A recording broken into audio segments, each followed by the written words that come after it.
Hi, welcome back to Movie Review Mom. Thanks for spending a few minutes with me while we talk about movies. Be sure and subscribe if you haven't already. That is by far the best way to support me, and I do appreciate it. All right, enough of that. Let's get on with the movie review. So, today, the movie I'm reviewing is The Midnight Sky. Now, this movie was available in some theaters starting December 11th.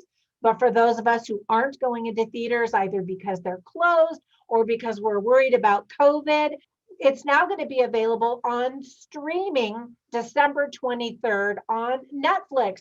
Yay, Netflix. They're like one of the big heroes of 2020, aren't they? Now, this movie is PG-13. The movie is 2 hours and 2 minutes long. And the movie review mom grade I'm giving it is a B, and I'll explain why. First, in a quick nutshell, this is a dramatic sci fi that takes us on a journey through time and space in a post apocalyptic world. George Clooney acts and directs in the movie, and he describes it himself as a mixture between the movies The Revenant, I don't know if you saw that one, and Gravity. Have you seen that one? He explains that they're not natural fits, so it was a constant balancing act. So there you go, in his own words. The movie is actually based on the book called Good Morning Midnight, a novel by Lily Brooks Dalton. And just in case the name sounds familiar, the movie has actually nothing to do with the new song that Miley Cyrus recently put out called Midnight Sky. Now, let me give you some tips for parents because the movie is rated PG-13 and your kids might be interested in it. There is some profanity, and I counted one F bomb. There are people in perilous situations, including the entire planet Earth. There's a scene with some blood and death and talk of death. And honestly, kids might be a little bit bored, especially because at the very beginning of the movie, it spends quite a bit of time showing you how sick George Clooney's character is. And kids are going to look at that and go, oh, that looks like an old man movie. So there's a heads up. Now, the positive themes that the movie illustrates are terminal illness, of course, dealing with life and death, absentee parenting, hope, family, and sacrifice. Now, there were plenty of things that I really liked about the movie. First of all, as I mentioned, George Clooney both acts in and directs the movie. He actually lost 30 pounds and was hospitalized for pancreatitis for this very melancholy role after only filming for 4 days. The talented cast also includes Felicity Jones and David Oyelowo. I hope I pronounced his name correctly. It's kind of a shame that the two actors, those two that I just mentioned, don't really have more to do, considering what great actors they are. Most of the time, they're kind of sitting at their spaceship portals, looking at electronics and technical equipment. They do have some action, but I'm just saying, considering how much talent is in those two, it would have been nice to see them really stretch their acting chops. Now, the CGI is absolutely stunning. The cinematography is awe inspiring and actually quite elegant. Because of the vastness of space and the sceneries that include these snowy landscapes, you want to try to see it on the largest screen possible. Now, that could be going to the theater because it's still there. Or, if you've got a big screen at home, watch it on that rather than on your cell phone or a small little computer monitor or something like that, just so that you can really appreciate the expansiveness of what was being presented on the screen. Now, you're given these two different types of scenarios, the people out in outer space and the people in the snowy landscape on Earth. And so it was kind of fun to compare the two living environments. And I felt like they really did look like they were lived in, like they were real environments. Now, up in space, one of the characters played by Kyle Chandler is playing this fun video game. And I just thought, oh, I wish that technology existed. And maybe it does. Now, I've never really thought he was a super compelling actor, but I was pleasantly surprised. I thought he did a really good job in this movie.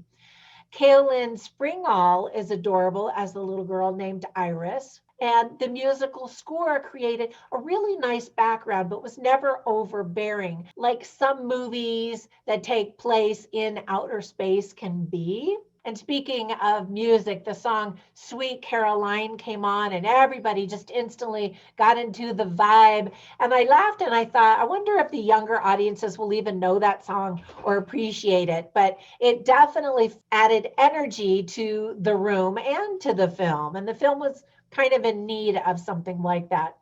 The trailer doesn't give away any spoilers, so that's always good. There's an interesting twist. I always love interesting twists, and it brings the feels in a compelling way, and often several times, although I never shed a tear, I have to confess. I always love to travel in films, and so it's always fun to travel in outer space and imagine what that would be like. And then the actual snowy landscapes I hear were filmed in Iceland, and I heard that it was so cold there that they would go out and film and then have to quickly run back in and warm up and then run back out and film some more because it was seriously cold, and it looks seriously cold. Now, there were a few things that I didn't quite like. First of all, the film's ideas, story, and even visuals are often borrowed from other movies. And it kind of feels like it. Because of that, it's a little bit messy and predictable, honestly. There's some jumping back and forth in time, which might confuse some viewers. And as a result, the narrative feels a little bit choppy. Because of the length of this movie, you feel a little bit exhausted waiting for something to happen. Now, you could argue and say, oh, well, that's what the director wanted you to feel, that waiting, because that waiting is part of the story. And in that regard, mission accomplished. Now, if you're waiting for more information about what kickstarted the apocalypse on planet Earth, you're going to be a little bit disappointed. It's not really part of the movie. You just know that it happened, and now they've got to deal with other issues. And it's amazing how many apocalyptic movies have come out in the last few years. Some of the dialogue actually feels more like exposition than genuine communication. It feels like a script, in other words. And there's no bridge that really transitions some of the scenes with other ones. They just sort of seem random until the very end of the movie when some of the puzzle pieces actually start to fit together.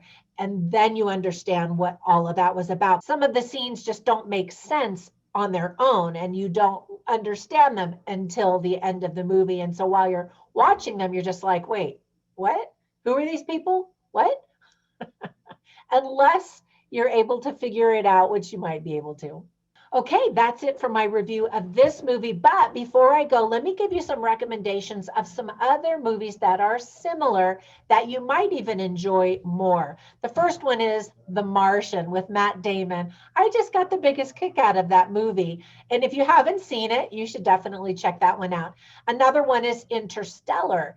It has some mind-bending messages in the movie, which I think are pretty fun and great special effects, visual effects.